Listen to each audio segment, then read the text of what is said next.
Ադրբեջանը նախկինն է թե նույնը։ Իհարկե Ադրբեջանը փոխվում է, բայց Ադրբեջանը այդ խնդիրները չունի, որովհետև Ադրբեջանը այսօր հաղթող կողմն է։ Այն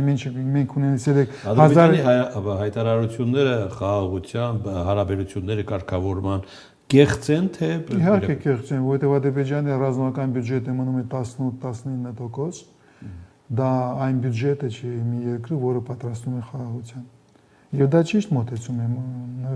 որովհետև աշխարհում ոչ մեկը խաղաղության մասին այսօր չի խոսում։ Բոլորը աշխարհում պատրաստում են պատերազմի։ Եվրոպա մտածում է ոնց նորից մտցնի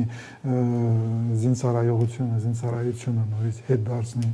Գերմանիայի երկամի պատերազմը, Գերմանիայի փոխակերպումը ռազմաարդյունաբերական համալիրը, Ֆրանսիան, Շվեյցիան, բոլորը պատրաստվում են մեծ պատերազմի։ Հայաստանը երևի միակ երկիրն է, որը խոսում է խաղաղության մասին այսօր։